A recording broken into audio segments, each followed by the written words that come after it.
CAA के विरोध के नाम पर जिस प्रकार की घृणा की राजनीति हो रही है, आज हम सब उससे परिचित हैं। जहां तक सीएए के विषय में ये जो तथाकथित प्रोटेस्ट हो रहे हैं, प्रोटेस्ट करना बुरा नहीं है, लोकतंत्र में आप प्रोटेस्ट कर सकते हैं, किंतु जिस प्रकार की घृणा की राजनीति, जिस प्रकार की हेट्रेट की राजनीति पूरे देश में कुछ लोग फैलाने की कोशिश कर रहे हैं, आज उसका कुछ उदाहरण आपके सामने हम लेकर आए हैं। बंधुगण, इस पूरे प्रोटेस्ट में आपको याद होगा, चाहे शाहीन बाग हो दिल्ली में या जो तथाकथित शाहीन बाग पूरे देश में बने हुए हैं, उनका कोई झंडा बरदार है, तथाकथित लीडर है, तो उनका नाम ओवैसी है, AIMIM पार्टी है।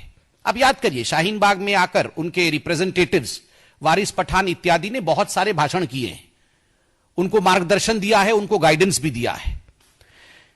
कल ओवैसी जी के मंच पर पाकिस्तान जिंदाबाद के नारे लगते हैं। यह कोई साधारण मंच नहीं था, यह CAA के ऊपर मंच था। CAA के विषय में उस मंच पर बातचीत हो रही थी, उसमें पाकिस्तान जिंदाबाद के नारे लगते हैं।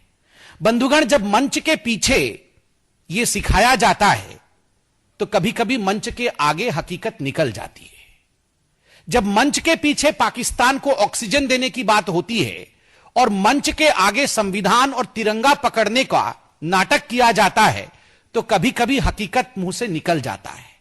तो यह जो पाकिस्तान जिंदाबाद धड़ल्ले से बोला गया ओवैसी के मंच पर, एक बात स्पष्ट होता है कि कहीं ना कहीं कुछ लोगों के मन में खोट जरूर है और वो मुसलमानों को एक कैनन फॉडर के रूप में उनको बरगलाकर, उनके सामने झूठ परोसकर, उनको झूठ बोलकर CAA के प्रोटेस्ट के नाम पर जिस प्रकार की वार्तालाप कर रहे हैं, जिस प्रकार का एक षड्यंत्र रच रहे हैं, वो आज हम सब देख रहे हैं।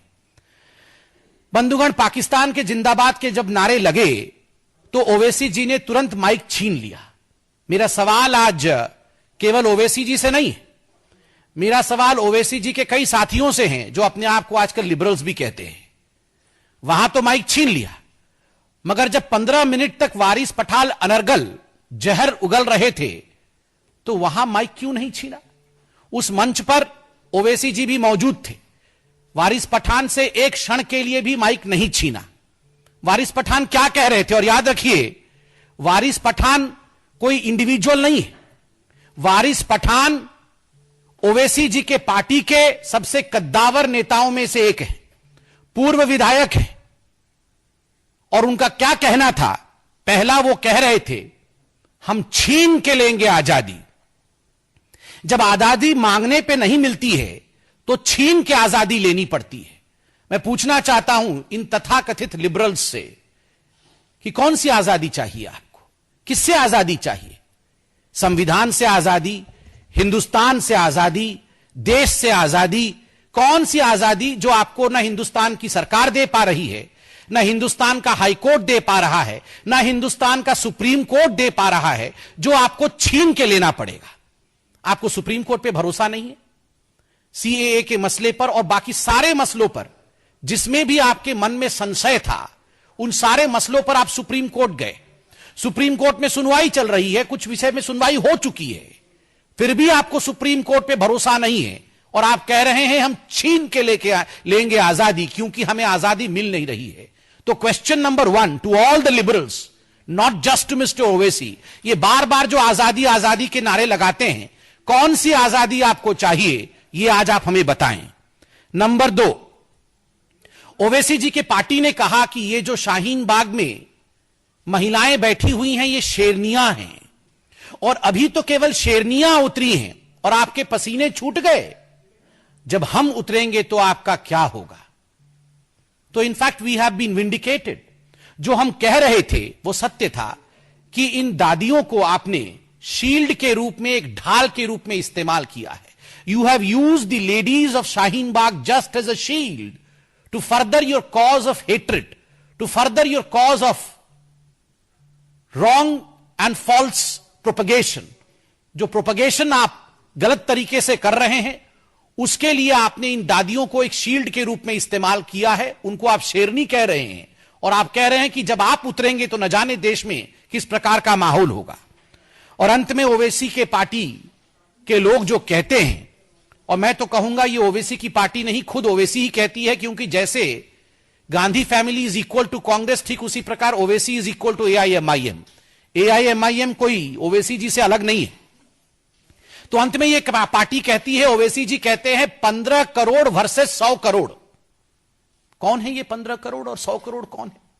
ये कौन 15 करोड़ है जो टेक ओवर कर लेंगे 100 करोड़ के ऊपर? देखिए, हिंदुस्तान की जनता मूर्ख नहीं है, ये पढ़ी लिखी बुद्धिमान जनता है, जनगणना के विषय में जानते हैं। और आज ये लोग जनगणना क्यों रोकना चाहते हैं, एनपीआर क्यों रोकना चाहते हैं? क्योंकि ये चाहते नहीं है संख्या सामने आए, किंतु संख्या सामने है। किसकी संख्या लगभग 100 करोड़ है, किसकी संख्या लगभग 15 करोड़ है। आप देश को क्या करना चाहते हैं? आप इस प्रकार के विभाजनकारी बयानों को क्यों जारी कर रहे हैं? आप देश के लोगों को लड़वाना क्यों चाहते हैं? Why are you intimidating people? Why are you instigating violence in this country is my question, not only to Mr. Owaisi, but to all those so-called liberals who are standing behind Mr. Owaisi, who are like Owaisi. बंधुगण, मुझे आश्चर्य इस बात का है कि जो ओवैसी की पार्टी ने कल कहा है, यह कंटिन्यूअम में है। आज से कुछ वर्षों पहले उन्होंने 15 मिनट की बात की थी। ओवैसी जी ने कहा था, दूसरे उनके छोटे भाई छोटे ओवैसी ने कहा था कि 15 मिनट के लिए पुलिस हटा दो, फिर देखो हिंदुओं का क्या होता है। 15 मिनट के लिए पुलिस हटाओ, फिर देखो हम हिंदुओं का क्या करते हैं। और याद करिए, आज से लगभग 1 महीने पहले जब दिल्ली में चुनाव चल रहे थे, उस समय सीएए के एक प्रोटेस्ट में अकबरुद्दीन ओवैसी कहते हैं कि 800 सालों तक मुसलमानों ने इस मुल्क पर शासन किया है, हम शासन करने वाले शासक हैं 800 वर्षों तक। मुसलमानों ने इस मुल्क को लाल किला दिया, मुसलमानों ने इस मुल्क को जमा मस्जिद दिया, 4 मीनार दिया, कुतुब मीनार दिया। आपने क्या दिया? ये तो वही बात है, ये तो वही ललकारने वाली बात है कि 100 करोड़ ने क्या दिया भैया? हमने सब कुछ दिया है। वो लाल किला दिया जिस पे तुम्हारे प्रधानमंत्री जाके झंडा फहराते हैं। ये अकबरुद्दीन ओवैसी के बयान था। और आज उसी ओवैसी के पार्टी के वारिस पठान कहते हैं कि 15 करोड़ 100 करोड़ पर भारी पड़ेगी। तो इसको आप समझ रहे हैं ना? ये जो नीयत है, इस नीयत में खोट है। बंधुगण, I feel afraid today. I feel afraid today because of the fact that I am reminded of a date, and the date being 16th of August 1946. 16th of August 1946, when the Muslim League in India had given a call. Muslim League in the undivided India had given a call of direct action day. The Muslim League wanted a separate Pakistan, and they wanted the Muslims of the country to show their strength. वो चाहती थी मुस्लिम league की जो मुसलमान हिंदुस्तान के हैं वो अपना स्ट्रेंथ दिखाए। नतीजा आप सब जानते हैं, डायरेक्ट एक्शन डे हुआ कलकत्ता में, लगभग 1 हफ्ते तक हुआ, जिसको अंग्रेजी में कहा जाता है वीक ऑफ लॉन्ग नाइव्स। हजारों हजार हिंदुओं को मौत के घाट उतार दिया गया। उसका नतीजा हम सब ने देखा था, क्या हुआ है। The mayhem was unleashed on the streets of Calcutta. And yet again today we have Mr. Owaisi and his party, almost akin to Muslim League, giving out a call of something like direct action day. मैं पूछना चाहता हूं, क्या फर्क है जिन्ना में और ओवैसी में? जिन्ना ने डायरेक्ट एक्शन कॉल दिया था और ओवैसी की पार्टी ने आज कहा है कि 15 करोड़ 100 करोड़ पर भारी पड़ेगी। यह भी डायरेक्ट एक्शन कॉल है। भारतीय जनता पार्टी आज बहुत संवेदना के साथ यह सवाल पूछती है, अगर भाजपा के किसी नेता ने इस प्रकार का कोई बयान दे दिया होता तो आज सारे लिबरल्स, तथाकथित लिबरल्स सड़क पे उतर जाते। ये सारे जो लुटियंस जोन के जो लिबरल्स हैं, ये सारे सड़क पर उतरकर पूरे देश में कोहराम मचा देते। एक भी आज नहीं उतर रहा है, एक भी सवाल नहीं पूछ रहा है। कहां है राहुल गांधी, कहां है प्रियंका जी, कहां है इनके जो समर्थक? कुछ पत्रकार भी हैं, वो लंदन वंडन से आते हैं, यहां पे सेमिनार करके जाते हैं। वो अरुंधति अवार्ड वापसी गैंग, कहां है वो अरुंधति राय? तीस्ता सितलवाड़ कोचिंग सेंटर चला रहे थे, कहां है वो सब? अभी कोई नजर नहीं आ रहा है बंधुगण, क्योंकि ये सब मुखौटा पहन के घूम रहे हैं।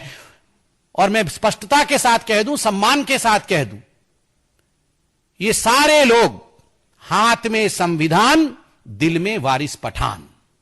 हाथ में संविधान, दिल में वारिस पठान।